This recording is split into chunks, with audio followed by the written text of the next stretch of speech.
once you've got that hand movement dialed, going for your first jibes, you just want that disconnect between what you're doing with the wing and what you're doing with the foil. So you want to make what you're doing with the wing pretty automatic.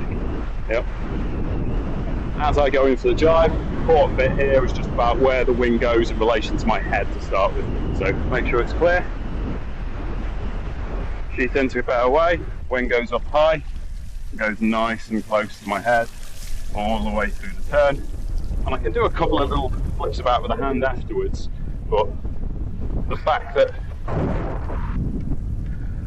I've got the wing really close to my head just takes away that turning moment, something rotten. So when I'm going for that jibe, I just don't have to think about the wing pulling me off balance, because the power from it is basically directed in a way straight down the board.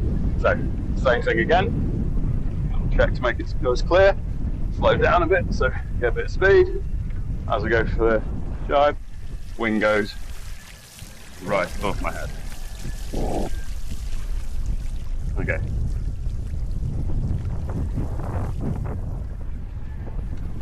Full foot switch. Right. Not the best of ones, that one, for what I'll talk about in a second. When you're going through the jibe, the key to make sure that it gets nice and smooth as you go through eventually is what you do with spinning the wing as you go through. So as you turn, you want to kind of match the strut in line with the wing, in line with the wind as you're going for that bear way. It's best to bear away in a gust, because you'll have more power in the wing as you bear away, and that'll keep the wing a bit flatter, stop it from going away from you. So same thing again, go for that bear away, and then twist the wing as you go through the turn. If it starts to drop down like that, you'll have to use your backhand to kind of like give it a little pop. That's the problem with learning in the first place on a jibe, where you've struggled to control, you go a little bit too fast, and when you're not doing it in a gust, you basically run into the wind all the time like that one. That's why it's actually easier to learn how to jibe when it's pretty windy, because the wing will stay flagged out away from you. When it's pretty light like today, it's actually a lot trickier. Okay, so same again. What I'm going to do here is I'm going to flip to an underhand grip first, which will help me to be able to spin the wing. So go for the bear away, and then turn the wing and keep it above my head as I go through the turn. You see how much smoother that is in terms of going through the turn.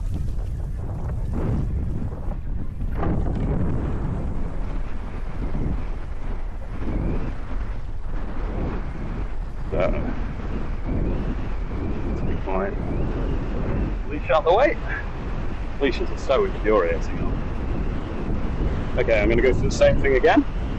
My ones on this tack have been a bit terrible so far. They haven't been that nice, that smooth. So what I'm going to do is try and smooth that up. Is I'm going to do the same thing again. I'm going to flip that wing to an underhand grip on the near side, and that should hopefully give me the ability to turn that wing more effectively as I go downwind. So there again, turn the wing as I go downwind, and pick it up onto the side. Much, much better. Yeah, that ability to twist the wing is really, really important as you go through. It stops you from running into it, it stops you from losing control on the way through, and that's certainly something to practice on the shore as well. So going for those first jibes, I'm going to add that onto the part that we said earlier at the beginning. Twist your hand to an underhand grip before you go for the jibe, and it will make it so much simpler to keep the wing in the correct position. So I switch that hand to an underhand grip on the front, check it's clear, go for that bear away, wing up to my head, twist as I turn, switch those hands, and then hopefully you can see in the video what I do with my feet as I come out on the exit. The exit of the jibe is really tricky for most people, especially when you're learning how to come out switch. It's really hard because you come out all twisted in the wrong direction. You often end up like that. See how my back foot is there, and I'm really struggling to get my hips around? Just pivoting those back toes forward, the toes on your back foot forwards a bit, just make that process so much easier. To open up your hips and be able to actually ride fairly comfortably toe side. Right. Same again. Switch to an underhand grip, twist it as you turn, and then pick it up toe side, turn that front toe forwards. And the turning of that front toe forwards, you can literally feel it in your hips. If I turn it back again there, I'm really struggling to turn that hip in, and the toe side just doesn't feel very comfortable at all. Twist that toe forwards, and it makes a massive difference.